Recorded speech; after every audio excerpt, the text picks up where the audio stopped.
پہلی بات جو آپ لوگوں نے دیکھی وہ یہ ہے کہ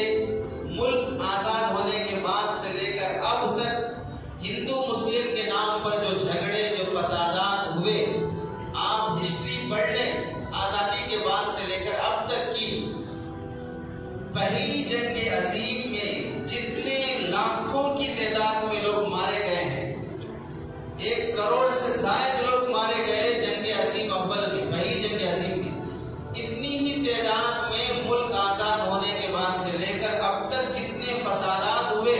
بمبئی کا فساد، فلاں جگہ کا فساد، فلاں جگہ کا فساد، تو یہ جتنے فسادات ہوئے، ان فسادات میں، موب لنچنگ میں، ادھر سے ادھر سے مرنے والوں کی تعداد بھی جنگ عظیم اول میں مرنے والوں سے کم نہیں ہے، لیکن میڈیا کے ذریعے سے وہ خبریں آتی نہیں ہیں، اس کی طرف توجہ نہیں ہوتی ہے، تو ایک کر کے مرنے والوں کی تعداد لاکھوں تک پہنچ گئی ہے، اور یہ صرف اس وجہ سے ہندو مسلم کی فسادات کا نتیجہ۔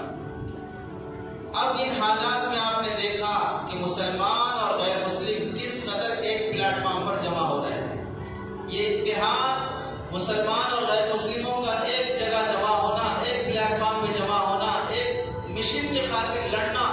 آزادی کے وقت جیسا انگریز کو بھگانے کے لیے یہاں سے انہوں نے اتحاد کیا تھا، متحد ہوئے تھے، ایسے ہی اس ملک میں جو ملک کا رہنے والا ہی جب ملک کے باشندوں کا دشمن بن کے ایک انگریز کا نیا بھیس باندھ کر آیا ہے، اس کے خلاف بھی مسلمان اور غیر مسلم متحد ہوئے۔ یہ اتحاد معمولی باتوں سے قائم نہیں ہو سکتا ہے، بیانات سے، پکارنے سے، چیخنے سے لوگ متحد نہیں ہوتے ہیں، اور نہ آپ متحد ہونے تیار تھے جب